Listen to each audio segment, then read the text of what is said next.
Estamos pendientes que ya casi empezamos. Okay. Ahí entraré solo un rato porque estoy enredado. Mucho calor en Barranquilla. Aquí estaba a 30 grados, ¿cómo le parece? En este pueblito que nunca hacía tanto calor. 30 grados es una felicidad. Nosotros estábamos ayer a 42. Ay, fue mi hijo. A 30 grados es todos los días en Barranquilla, en cualquier época. Ay, Pero ayer la sensación térmica fue 42. qué susto. Y se mantiene igual, pero la misma cosa está pasando allá en la Florida. En Miami también está con sensación térmica de 100 grados Fahrenheit, que es más o menos 42, 44. De cabal. Bueno, creo que ya vamos a empezar. Yo viajo a Alba Lucía esta tarde, al mediodía viajo. Voy a estar por fuera un rato largo. Es decir, por la diferencia horaria, porque voy a los Estados Unidos y a Europa, de pronto me va a poder comunicar o no, pero trataré siempre el sábado de hacer lo posible para comunicarme. Bueno, usted me cuenta qué horas son allá. Comentarle la cuestión del viaje. Gracias.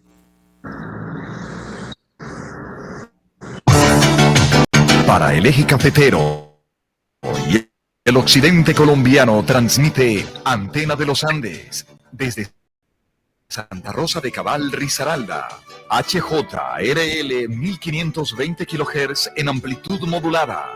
En internet www.antenadelosandes.com.co. Antena de los Andes, en sintonía con la comunidad. Tu patria es mi patria, tu problema es mi problema. Gente, tu bandera es mi bandera.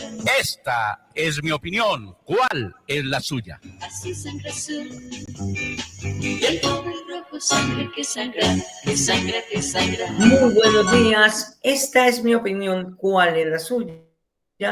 Hoy sábado 2 de septiembre del 2023 y damos un saludo muy especial al Comité Cívico de Los Quebradas, a la Red de Unidad Red Verde Eje Cafetero y Colombia y también a la Red de Unidades Interinstitucional a nivel nacional y de Caldas que dirige nuestro amigo Edison Benítez. Hoy el título de nuestro programa es Política Pública Educativa. Sabemos que la política pública educativa es esa herramienta que tienen los gobiernos para poder involucrar de modo tal que se pueda producir y distribuir bien el conocimiento en todo el territorio nacional, pero también que se pueda distribuir de una manera equitativa el gasto público. Es necesario que nosotros entonces conozcamos la ley 115 del 94 y conozcamos qué es esa política pública en educación, cómo incide en nuestro país y qué es lo que ha afectado, por qué nuestros colegios todavía andan tan mal en infraestructura. Hoy tenemos con nosotros al doctor Vergara, a Luis Eduardo del Comité Cívico y esperamos que en el transcurso se nos conecten los otros panelistas. Se nos ha conectado también el compañero Albeiro de la Red Colmena. Muy buenos días, compañeros. Muy buenos días, doctor Vergara. Muy buenos días. Bueno, doctor Vergara, quisiera usted que el primero que se nos va a retirar hoy, que nos contara de la política pública, de su visión como economista, porque la política pública educativa en Colombia, pues, está como un poquito desactualizada, como que todavía no llega a todo el territorio, porque esa política pública se queda corta en los recursos educativos y no atiende las necesidades de todo el territorio nacional. Le escuchamos, doctor Vergara. Bueno, Alba Lucía, yo no creo que pueda existir un gobierno en el mundo que no tenga como parte central sus políticas públicas con educación. Lo que hemos vivido y la experiencia en el mundo demuestra que los países que le apostaron a la educación a la ciencia, a la tecnología, la innovación, son los países que han progresado y que siguen progresando, y que eso les ha dado para concentrar gran parte de los cerebros que se dan en el mundo, y esos cerebros, pues, indudablemente que el efecto multiplicador que ejercen sobre la sociedad es grandísimo. Cualquier peso que se invierta en educación es la mejor plata, tanto desde la parte del gobierno como la misma familia. Plata del presupuesto familiar que se invierte en un hijo para que se eduque bien, los resultados van a ser formidables. Esa es la parte, digamos, central. Si uno no tiene claro eso, pues definitivamente pues, es muy difícil poder avanzar. Nosotros en educación no podemos decir que no hemos avanzado. El país ha avanzado con las distintas reformas constitucionales, con el sistema general de participación. Hoy tenemos una cobertura bastante amplia, pero nos falta mucho en el problema de la calidad de la educación. Nos falta mucho en ciencia, tecnología, para poder ser innovadores. En ese sentido, pues sí hemos fallado. Y este gobierno se ha empecinado, pues, primero en la gratuidad de la educación pública, que ya prácticamente pues se viene dando. El país tiene un sistema privado de educación y un sistema mixto, inclusive también tiene un sistema público. Cuando digo un sistema mixto, porque en políticas de gobierno se ha tomado la decisión de los subsidios que se entregan, se los entregan a los colegios privados o a universidades privadas para que el joven estudie allá, parte pagado con el gobierno, o en muchos casos el 100%. Y eso es algo que en el problema mismo de la costa, no sé en el interior del país y allá cómo ha funcionado, ha servido para cuestiones politiqueras, donde colegios privados sin nivel alguno, pues que los crean, los fundan y viven es de los subsidios de los estudiantes que reciben, pagados por el gobierno. Y con una calidad de la educación, la verdad, lamentable, mala, pésima. Y por eso ve uno los resultados en las pruebas, saber, en las distintas pruebas que se hacen del conocimiento, que se tienen unos resultados malos, y nosotros en la costa Caribe no tenemos los mejores, y en el departamento del Atlántico pues, igual, no lo tenemos, aunque en el departamento se ha mejorado en materia de la parte de la educación. Entonces, ¿el mensaje cuál es? El mensaje es educación, educación, educación. No es cobertura, porque no hacemos nada con una cobertura del 100% si no tenemos una buena calidad. No hacemos nada aumentando los cupos en la educación superior si la materia prima que estamos mandando a las universidades es una materia prima que no está preparada, que le falta mucha formación, porque tenemos que quitarnos de la mente de que todos tenemos que ser profesionales. Y ahí es donde juega el rol la educación y la educación básica. Yo personalmente la mayor inversión la haría desde preescolar y con una educación bilingüe, que ya en siglo XXI no puede aspirarse menos. Una educación bilingüe pública, gratuita, con una universidad educación privada, que el que la tenga pues la paga y tiene que pagar, y la paga porque tiene los recursos. El Estado no tiene por qué subsidiar ese tipo de educación, sino la pública, la preescolar, que es inclusive casi que diría Alba Lucía desde los jardines, porque si hay un gran problema que tienen la mayoría de las madres cabeza de familia o matrimonios normales, es donde dejan a sus hijos. En los jardines infantiles, ¿dónde los dejan? ¿Y quién les garantiza que a esos niños los van a cuidar y les van a enseñar buenos valores? Y desde ahí hay que empezar, y la primaria tiene que ser muy fuerte. Yo en la universidad siempre decía y recomendaba al rector, a los decanos, que si queríamos tener fortaleza en esos egresados, teníamos que tener los mejores profesores en los mínimo los 4 primeros semestres,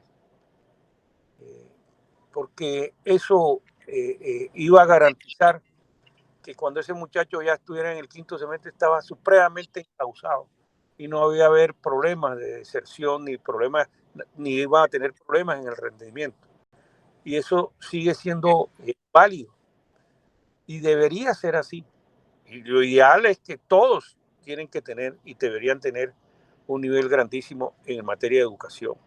Entonces, en vez de invertir en la guerra, que es lo que nos ha pasado en Colombia, donde el Ministerio de Defensa tiene un presupuesto muy fuerte, nosotros tenemos 450.000 personas activas en el ejército colombiano y nunca hemos pedido con grupos guerrilleros y paramilitares y delincuencia que no suman ni siquiera 50.000 personas que están alzadas en armas el país, y con todo y eso pues, no ha servido la inteligencia militar, que se le asigna un presupuesto para poderlo, digamos, garantizar.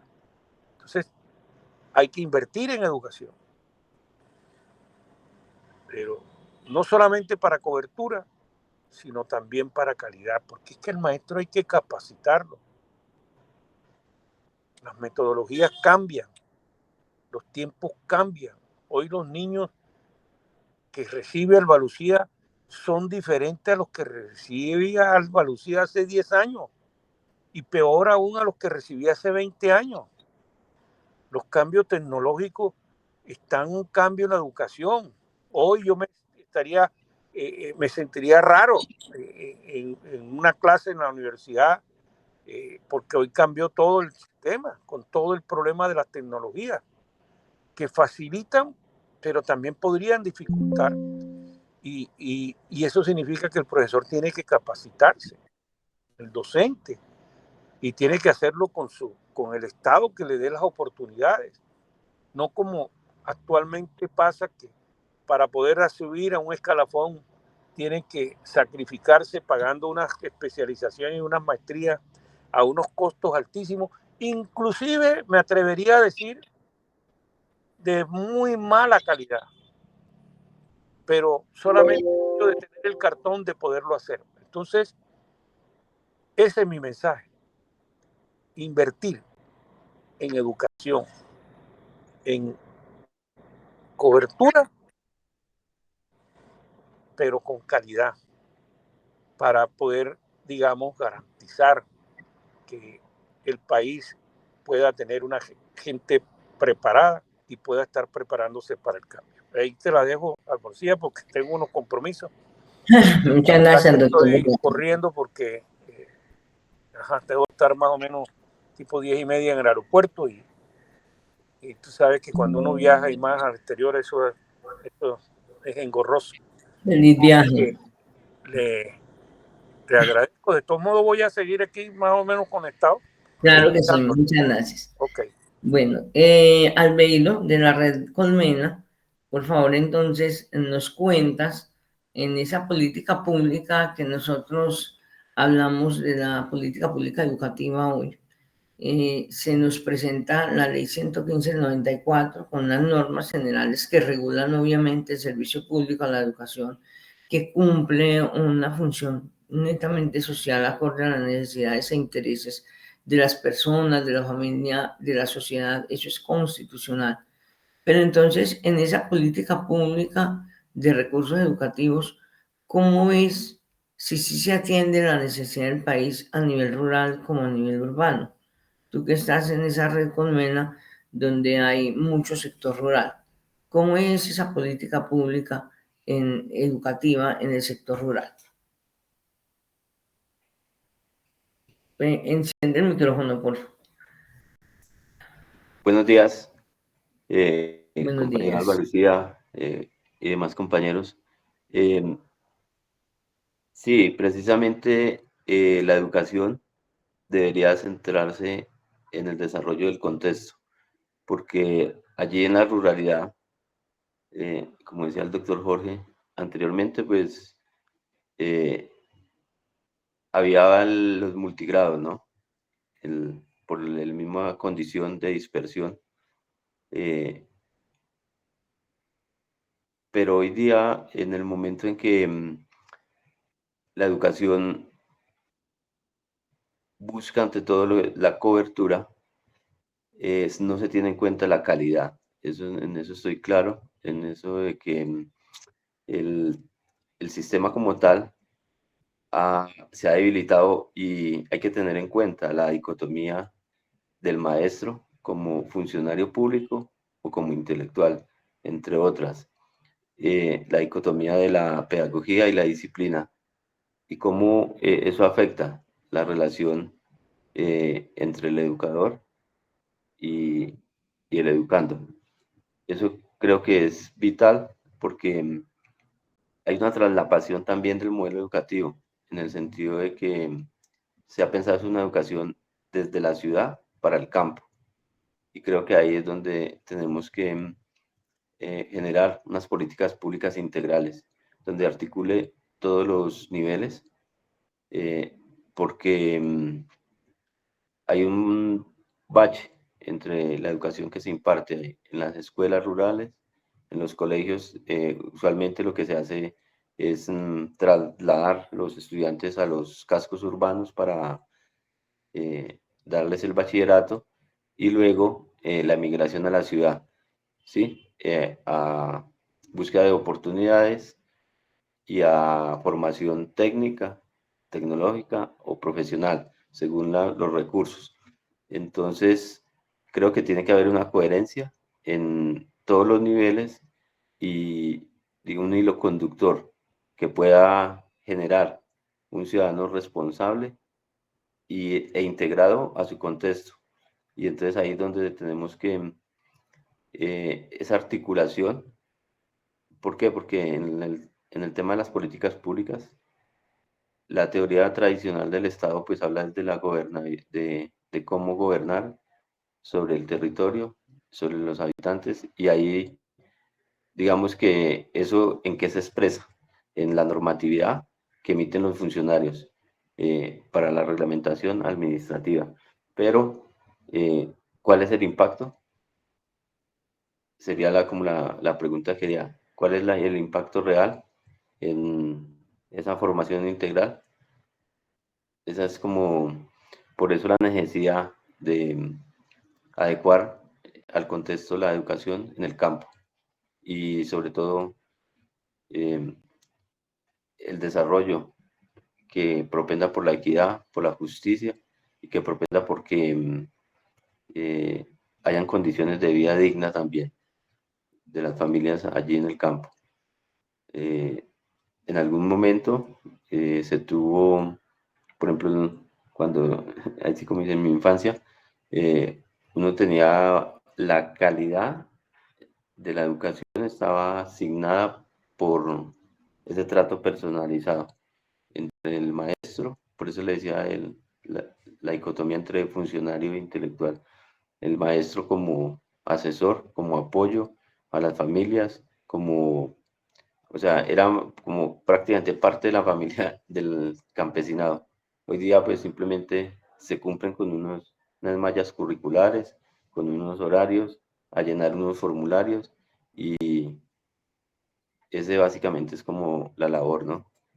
Asignada por las políticas mundiales también, que emanan y en las cuales en Colombia, tengo entendido, se le ha asignado el valor simplemente de hacer la parte evaluativa, llenar formularios y pues lógico, los maestros lo tienen que hacer, si esa es la norma, hay que cumplir con ella, pero ¿dónde está la formación integral? Es como mi interrogante al respecto, doctora Alba Lucía. Muchas gracias, Albeiro. Pues le cuento, yo soy maestra, mi vocación, mi vocación hacia el servicio ha sido reiterativo y ha sido, digamos, una experiencia de más de 15 años, donde se descubre que la educación con esas mallas curriculares actuales y con la vocación de los maestros, pues somos nosotros los que garantizamos que sí haya una calidad educativa cuando nosotros hacemos uso de la pedagogía y de la didáctica para poder que el estudiante se le garantice un conocimiento, para garantizar que él va a construir su propio conocimiento, que va a tener pensamiento crítico, reflexivo, y eso lo hacemos nosotros en el aula de clase e incluso extracurricularmente. Pero desde la política pública educativa, pues hay mucha tela para cortar porque no se cuenta a veces con las garantías para poder ejercer esa profesión, porque la estructura de las plantas físicas de los colegios, de las instituciones educativas, no en todos los casos es tan óptima. Ahora vamos a mirar nosotros las imágenes, por ejemplo, del Instituto Técnico, del Instituto Tecnológico de Apía, un municipio de acá de Risaralda, y también de la Sagrada Familia de Apía, que llevan casi 10 años esperando que los termine de construir, porque por irresponsabilidad del contratista los ha dejado ahí en stand-by. Es necesario entonces volver la mirada a que nosotros sepamos que desde la gobernanza se hay que garantizar que estén esas estructuras, esas plantas físicas bien dotadas para poder que los estudiantes tengan donde recibir adecuadamente, obviamente, ese proceso de enseñanza-aprendizaje. Vamos a compartir pantalla. Luis Eduardo, por favor, nos muestras las imágenes de la Sagrada Familia y el Instituto Tecnológico de Apía, casi 10 años, y obviamente nuestro programa tiene que hacer la denuncia porque son casi 10 años, o sea que ha pasado por 3 gobernaciones y sigue como si nada, o sea, la población, la comunidad educativa, tanto de la Sagrada Familia como del Instituto Tecnológico, pues ya de una manera desconcertada con lo que pasa con ellos, pues ya no sabe cómo mostrarle a la ciudadanía esta problemática que tiene. Ya han pasado 3 promociones de la Sagrada Familia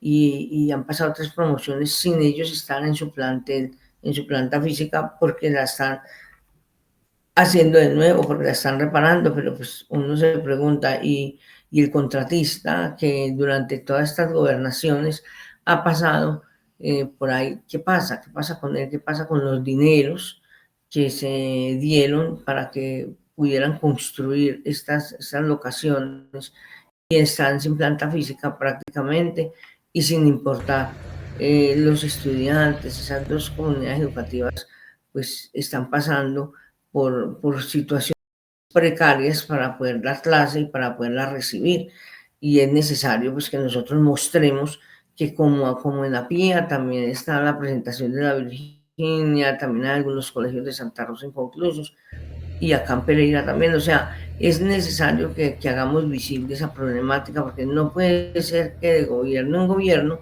se pasen siempre incumpliendo la educación, y entonces la educación pública no merece esa atención. La educación pública no merece entonces que le den los recursos necesarios en la totalidad del territorio, porque pues no pasan todos los colegios, pero sí pasan algunos, y eso es bastante, digamos que deprimente para los estudiantes, saber que no tienen dónde recibir sus clases. Por favor, Luis Eduardo, compartimos la pantalla para mostrar las imágenes de que nos mandan de la Sagrada Familia Instituto Tecnológico en la PIA por ahora, ¿no es cierto? Pues ya en otros programas pasaremos de otros colegios, pero sí es necesario.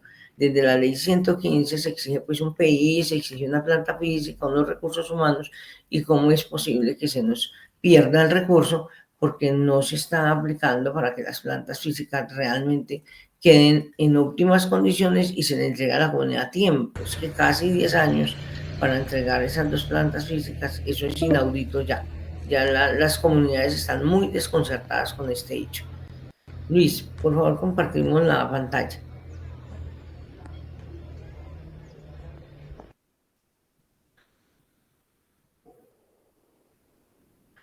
Y necesito que active el micrófono porque no le escucho lo que me está diciendo. No, no se está viendo, no. Hay que compartir la pantalla pues, para que las personas vean las imágenes de lo que está corriendo.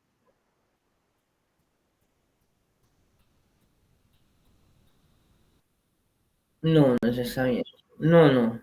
Mira que no se está viendo. No. Bueno, mientras puedes compartir pantalla, entonces yo sé, mientras la comparten, entonces yo sigo diciendo que en esas políticas públicas el Estado debe garantizar pues un desarrollo social, de salud, de seguridad pública, de infraestructura, de comunicaciones, y debe garantizarlo a través de la educación.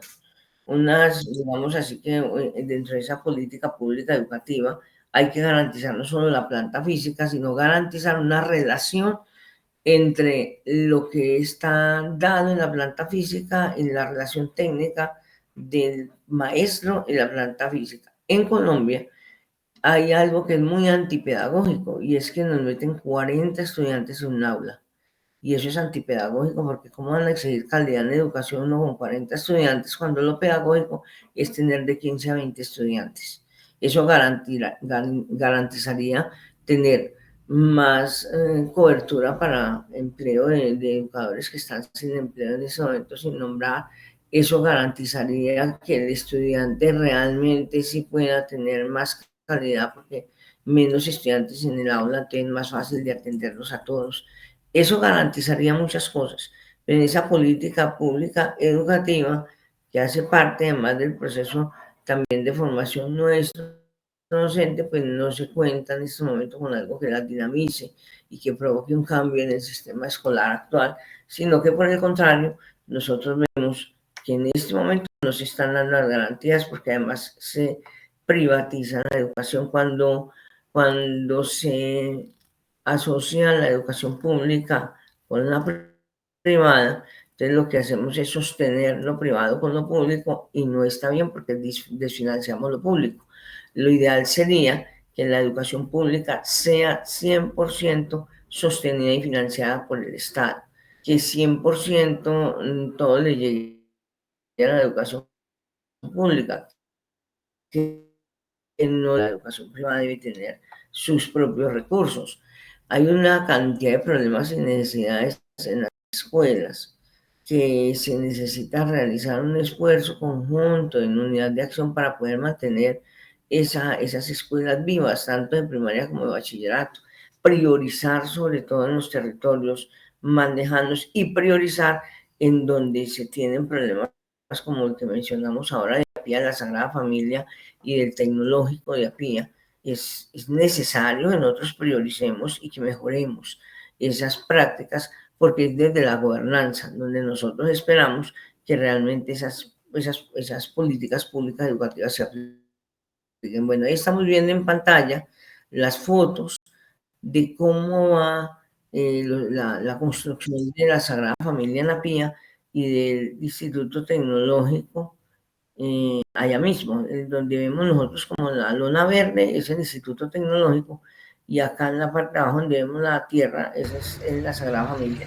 Lo escandaloso de eso es casi 10 años en esa construcción y que no se le exija una interventoría a la obra y que no se exija de parte del constructor de que entregue en óptimas condiciones y que entregue a tiempo porque ya lleva demasiados años construyendo esos colegios. Lo mismo pasa con la presentación de la Virginia y con un tanto de colegios también en Pereira y en Santa Rosa de Cabal, que no ha sido posible que termine. Y uno le preguntan, ¿por qué no? Porque no se optimiza el recurso en esa política pública para poder garantizar que los estudiantes tengan por lo menos lo educativo.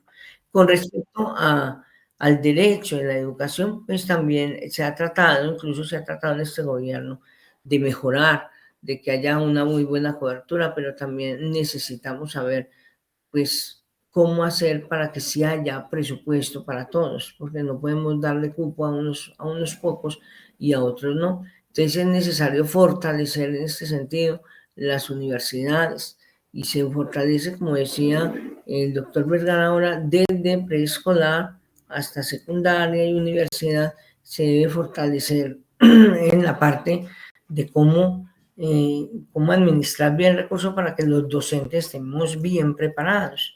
En mi caso me ha tocado siempre pues, pagar obviamente mis estudios, como nos ha tocado a muchos, porque el Estado no garantiza para que al total de maestros se le otorgue, pues digámoslo así, una beca total para que sigan sus estudios. Siempre las becas son para unos pocos, porque nunca el Estado genera un recurso para que la totalidad de los maestros puedan estar preparados. Y entonces nos toca, pues obviamente, a nosotros de nuestro bolsillo, podernos dar esos estudios para poder garantizarle una mejor educación a nuestros estudiantes. Es importante que saber que el desarrollo humano también depende de la educación, precisamente porque ese índice de desarrollo humano se dispara y se ve afectado cuando no se tienen los territorios con las garantías para que el total de la población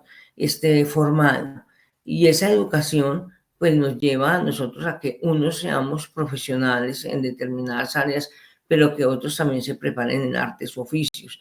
Y sería una gran cadena, sería muy bueno que nosotros en próximos programas pudiéramos mostrar cómo desde la economía, cuando se tiene como base la educación, pues se puede fortalecer también el desarrollo de un país. O sea, el desarrollo depende también de esa calidad educativa, pero también depende de que se garantice que sí se puede dar en los espacios urbanos y rurales, pues esa educación como tiene que ser, que no haya hacinamiento en los colegios, que los colegios tengan su planta física bien dotada, con todos los materiales pedagógicos, que el docente tenga un salario digno, de calidad, que el docente tenga también la oportunidad a través del Estado de poder mejorar en los estudios, poder ir avanzando en esos estudios, que no tenga que ser de bolsillo del docente o la docente que salga pues esa preparación, sino que el Estado lo prepara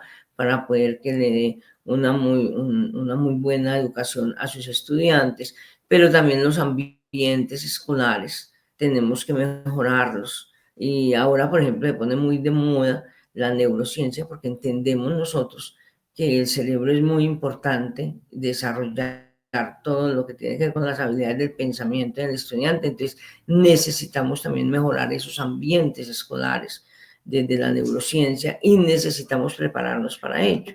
No puede ser que queramos mejorar y sin tener, digamos, la dotación y la parte estructural como tiene que ser. Es necesario, entonces, hacemos también un llamado desde el programa a que esa inversión en la política pública educativa sea algo efectivo, que sea prioritario, que no se deje de gobierno en gobierno, que pasan de mano en mano los recursos y que van pasando los años y no se mejoran las estructuras educativas y no mejoramos nosotros la calidad. A mí me aterra, por ejemplo, lo que le dan a los niños de PAE, el programa de alimentación escolar, que no se cubra en su totalidad a todos los estudiantes, que no sea como debe ser. Entonces es bastante lógico que nosotros como maestros exijamos que la educación pública pues sea financiada por el Estado al 100%, pero que se aumente ese recurso. ¿Desde dónde se debe aumentar? Desde el Sistema General de Participaciones. Desde ahí se debe aumentar el recurso. Luis Eduardo, tú que eres también educador, porque tú ya empiezas en la ruralidad y ya has tenido pues la oportunidad de formar.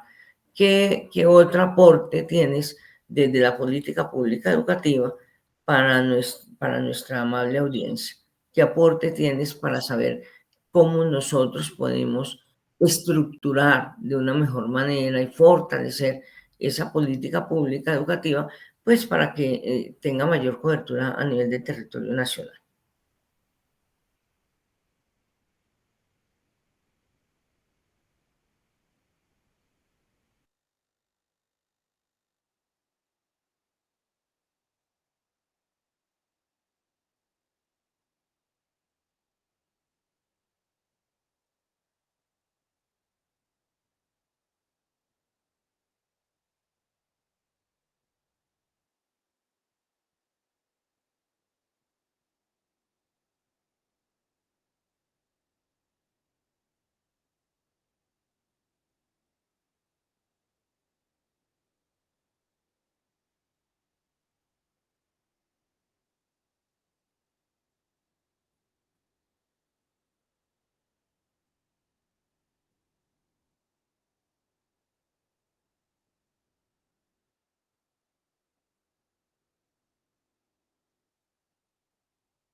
Bueno, obviamente sí, hace falta que de esa política pública también pues se mide cómo se sistematizan algunas experiencias que han dado resultado para que se mejore la calidad educativa, pero sobre todo cómo hacer gestión para que esas instituciones educativas se fortalezcan y hagamos de ellas, pues, desde sus lineamientos y desde su modelo pedagógico y su enfoque pedagógico, que esa política pública sea realmente efectiva.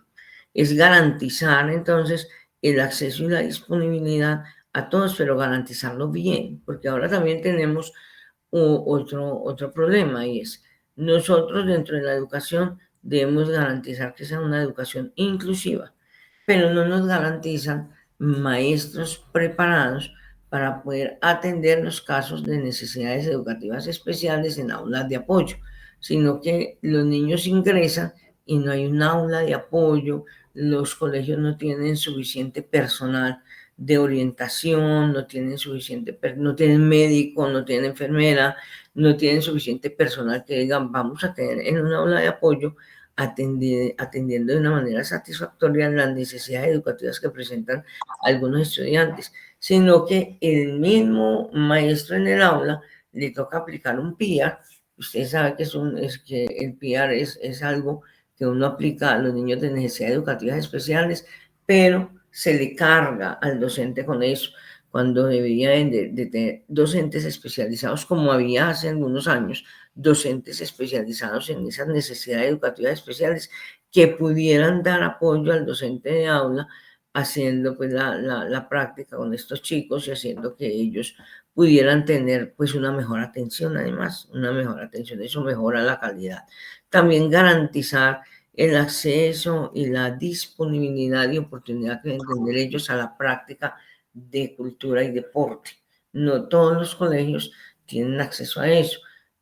Se le pide al niño que participe de pronto en cultura y deporte, pero no se le garantiza el transporte para ir hasta los sitios deportivos, no se le garantiza al niño y a la niña pues tener escenarios tampoco dentro de los colegios, no todos los colegios lo tienen, algunos lo tienen, otros no, y desde no poderles garantizar eso, pues obviamente no pueden ir a ciertas distancias porque no tienen los padres de familia transporte para enviarlos a su práctica deportiva o cultural. Entonces es un llamado también a que en las plantas físicas de todas las instituciones educativas se puedan construir escenarios deportivos y que la cultura, recuerde que la cultura pues está en el arte, la cultura está en todo lo que nosotros formamos desde nuestra idiosincrasia, en las costumbres, que la cultura también haga parte de la educación, entre las clases de música, las clases de artística,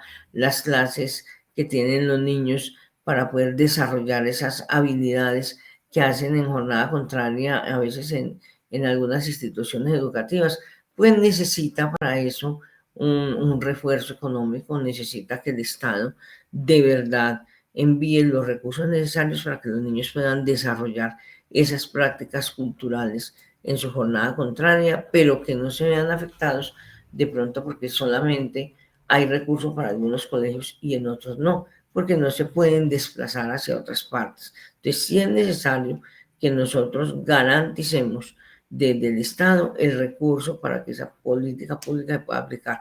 Y también es necesario revisar cómo se ha puesto en evidencia a veces de que como no se cuenta con el recurso en algunas instituciones educativas, entonces la contribución para poder generar en esa política pública pues es diezmada porque los recursos no llegan completos a todos los colegios y obviamente pues se queda, como tú decías ahora, Luis Eduardo, sin las baterías sanitarias completas, sin la dotación completa, las bibliotecas, no en todos los colegios hay buena biblioteca. Afortunadamente, en donde yo estoy, sí, la biblioteca está bien dotada, pero hay colegios que no tienen bibliotecas bien dotadas. Hay colegios que tienen demasiados estudiantes y no hay una enfermería bien dotada que se garantice que ahí se le pueden tener a los niños donde colocarles, prestarles los primeros auxilios si de pronto se accidentan, porque la enfermería está ahí en los colegios como un espacio más, pero no la tiene el Estado bien dotada y no le genera una persona que esté ahí, pues mirando que puede aplicar, de pronto en los estudiantes puede aplicar su práctica haciendo lo que yo digo, los primeros auxilios. Un estudiante se accidenta y pues toca llamar a ambulancia, llamar el seguro y toca esperar a que lleguen porque no puede recibir los primeros auxilios porque las enfermerías de los colegios prácticamente son nulas. Ibas a decirlo, Luis Eduardo.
Sí, muchas gracias por tu valioso aporte. Es necesario entonces que miremos de una manera objetiva si en la educación pública sí están las condiciones dadas para exigir calidad educativa, cuando los planteles en su totalidad no se asumen como una planta física bien dotada en su totalidad, no se llega a tener cobertura a nivel rural y urbano en todo el territorio nacional. Lo mismo la cobertura de Internet. El Internet debería ser algo básico para todo el territorio nacional, pues no se tiene eso. Las salas de sistema son muy obsoletas en algunos casos y sobre todo que debería de surgir dentro de esa política pública también todo un plan de prevención, ¿no?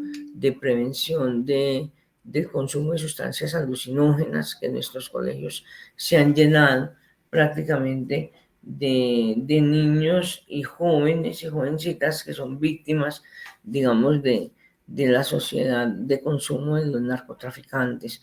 Y es básicamente la política pública la que tiene que implementar dentro de las instituciones educativas un sistema preventivo a través de diferentes instituciones. Si van las instituciones, porque uno no dice que ellos no van, ellos sí van a hacer algún trabajo de prevención, pero es muy esporádico, no es continuo porque tienen demasiadas instituciones, entonces no podemos tener a Casa de Justicia, a Bienestar, a Confamiliar, al SENA, no lo podemos tener todo el tiempo en nuestra institución educativa haciendo las prácticas de prevención de consumo porque ellos tienen otros colegios para cubrir. Entonces sí necesitamos que haya como una articulación con esa política pública educativa, que haya una articulación también de las otras entidades que son del Estado y que también ayudan en los programas de prevención para que los niños, las niñas y los jóvenes de nuestro país pues estén bien formados en conocimiento de cómo prevenir ese consumo de sustancias alucinógenas, porque hoy lo tienen a flor de piel, lo tienen en los dulces, o sea, ya vienen, las drogas sintéticas ya vienen en presentación pues demasiado sofisticada, y si los niños y las niñas no tienen una adecuada formación en su casa, que es donde primero hay que formarlos, obviamente, pues si en la escuela no encuentran ese refuerzo, si lo encuentran pero muy esporádico, entonces pues no se va a llegar a un buen término con esto. Y han sido nuestras instituciones educativas, digámoslo así, somos víctimas prácticamente de ese flagelo, de que alrededor de la escuela y del colegio encuentras personas expendiendo y encuentras que los niños y las niñas y los jóvenes son presa fácil de este tipo de personajes que llegan a expender drogas sintéticas cercanas a los colegios. Dentro del colegio pues se puede controlar, obviamente, porque dentro de los colegios la disciplina, el manual de convivencia, pues no va a permitir que los muchachos vayan a consumir al interior del colegio. Eso se controla dentro del colegio, pero como ellos salen, se exponen, ¿no es cierto?, cuando de camino a casa, entonces no hay una política pública que ayude a que todos, absolutamente todos los colegios tengan de verdad pues una protección contra eso, para que los niños y las niñas, los jóvenes y las jovencitas puedan estar libres de estas sustancias alucinógenas que nosotros sabemos azotan a nuestra juventud, azotan a nuestro país, y de verdad que da mucho desconcierto ver que se tiene como clientela precisamente a los estudiantes de la educación pública y de la educación privada, que se les tiene como si ellos fueran los primeros que debieran de empezar a consumir desde muy temprana edad, y estamos haciendo precisamente en el interior de los colegios campañas para que eso no ocurra, pero se necesitaría un esfuerzo más grande de parte de la Secretaría de Educación para que esa campaña fuera permanente, esa campaña de prevención, lo mismo el bullying cibernético, lo mismo el uso de los celulares, que afecta tanto, porque los chicos ya se han vuelto tan adictos al uso del celular que no hay una atención adecuada a veces en las clases. Entonces, todo eso necesita ser generado desde una política pública, la regulación del uso de los aparatos tecnológicos y el poder tener seguridad camino a casa, o sea, que el camino del colegio a la casa no se convierta en que se va a vulnerar el derecho del niño o de la niña a tener libertad de crecer sin ese flagelo de la droga que es tan duro para una sociedad, porque el flagelo de la droga prácticamente baja mucho el índice de desarrollo humano, porque pues hasta ahí llega el cerebro se afecta con el uso de estas sustancias alucinógenas y es lo que muchos no ven, de que los niños y las niñas y los jóvenes están siendo vulnerados. Don Albeiro, que es de la red Colmena, nos podría de pronto ampliar un poquito más cómo ustedes a través de su red ayudan de pronto para que estas prácticas se minimicen y se mitiguen un poquito, sobre todo en las zonas rurales, que es donde más se desempeñan ustedes y sus organizaciones. Albeiro, lo escuchamos. Sí, precisamente creo que es el uso adecuado de las nuevas tecnologías para generar construcción de conocimiento, aprendizaje e innovación. Y ahí es donde nosotros a través de la REU por Ti, que dirige el compañero Philippe Bolán, logramos trabajar en coordinación con otras instituciones, por ejemplo la red Papas, en todo ese tema de que ustedes hablan de la prevención desde la familia, ¿no? Porque allí con la red de la Asociación de Padres de Familias, que es vital, porque una política pública debe incluir todos los actores, no solo los actores institucionales, sino los actores de del estamento educativo, como son los padres. Creo que hay que involucrarlos para que haya un continuum entre la formación en la familia y la formación en la escuela y hacer un seguimiento a lo que el niño está recibiendo para su formación integral. Por eso hablaba del tema de la formación integral y creo que esa utilización de las nuevas tecnologías nos permite desarrollar, trabajar para el desarrollo para la vida. Y son muchos los temas porque es el tema emocional, es el tema de las relaciones y sobre todo el tema la educación contempla la libertad de cátedra, ¿no? Y hay varios ítems que están solo enunciados, como son el emprendimiento, la solidaridad, y creo que ahí es donde también tenemos que generar ese modelo educativo autónomo, con autonomía, pero también con valor agregado para que puedan formarse los niños integralmente y poder que ese emprendimiento no sea enunciativo únicamente. Y lo mismo la solidaridad, porque es construyendo en comunidad, en colectivo, cuando se pueden generar soluciones sinérgicas que beneficien a todos los estamentos al interior de la escuela, del colegio, de la universidad. Entonces creo que ahí es donde juega el tema de lo que comentaba Luis Eduardo, cómo lograr que haya un proyecto de vida, que ese proyecto educativo institucional se articule con los proyectos de vida de las familias y generar salidas para que los niños no sean presa y presos de los grupos armados, de los grupos del narcotráfico, del corrupto que les va a ofrecer supuestamente la solución a sus problemas, pero lo que hace es involucrarlos en situaciones como la trata de personas y otras dinámicas que se presentan por la precariedad de las comunidades y sobre todo de las familias. Entonces aprovechan esa precariedad económica para abusar de los niños, de las niñas y cómo logran ellos a través de una formación pero de un apoyo sistemático desde el Estado.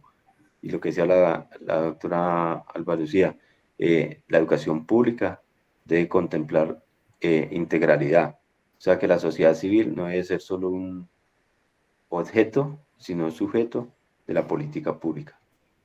Sí, así es, porque incluso pues, es constitucional. El derecho a la educación está contemplado en el artículo 67 de la Constitución Política, y articular con la comunidad, con la política pública educativa es importante, ¿no es cierto? Porque pues de todas maneras nosotros somos sujetos de derechos, y al ser el niño y la niña también sujeto de derechos, pues tiene derecho a que nosotros le garanticemos una muy buena educación.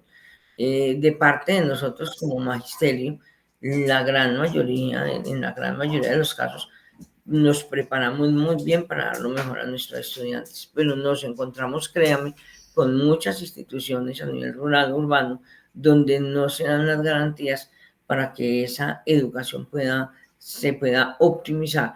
Articular también la comunidad con la escuela, o sea, la familia tiene que estar articulada con la escuela, y los proyectos que tenemos nosotros pedagógicos al interior de las instituciones educativas deben tener una proyección de comunidad, deben proyectarse a la comunidad.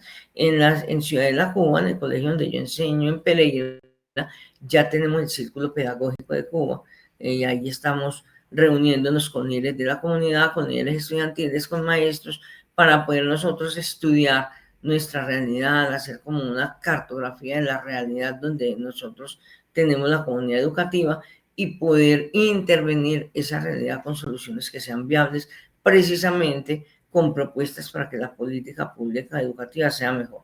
El doctor Vergara nos quería decir algo. Me pareció que quería decir algo. Bueno, Alba Lucía, los escuché a todos y creo que estamos de acuerdo en el sentido de que la única forma, si queremos transformar al país, es invertir en la educación, es lo fundamental. Y invertir en la educación no es solamente, como dijo al principio, es decir, aumentar cobertura, sino es calidad. Pensar en las educaciones físicas para que el estudiante pueda tener todo un desarrollo armónico con la misma sociedad y pueda hacer sus actividades lúdicas, que es importante. Muchos colegios públicos hoy son unos moles de cemento, sin nada de respiración, sin compaginación con la naturaleza, y en eso también habría que estar pensando. Es decir, no es hacer, y por lo visto hay acá en la ciudad de Barranquilla y en las otras ciudades, unas cosas horrorosas, y más acá en nuestra ciudad, con temperaturas, sensaciones térmicas de 42, 30, 43, 44 grados. Pues, sabroso ustedes allá, pues que apenas con calor están con 30 grados, pero que normalmente tienen 20, 24 grados, 18 grados de temperatura, que es lo que nos pasa también en cuestión del servicio de energía eléctrica, que estamos agobiados y desesperados. Las facturas aquí no me llegan sino de 1.700.000 para arriba, y eso significa que hay que dedicarle mucha plata a pagar los servicios públicos, y que le quita recursos a la educación. Invertir en educación. Y les deseo que la pasen muy bien y que este septiembre largo pues, sea un septiembre positivo para todos. Bueno, muchas gracias. Y yo diría que, como decía Freire, ninguna persona ignora todo, nadie lo sabe todo, todos sabemos algo, todos ignoramos algo, por eso aprendemos siempre.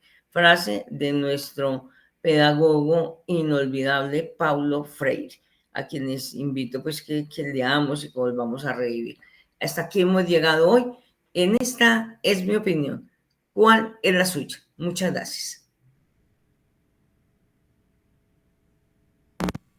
Gente, tu bandera es mi bandera.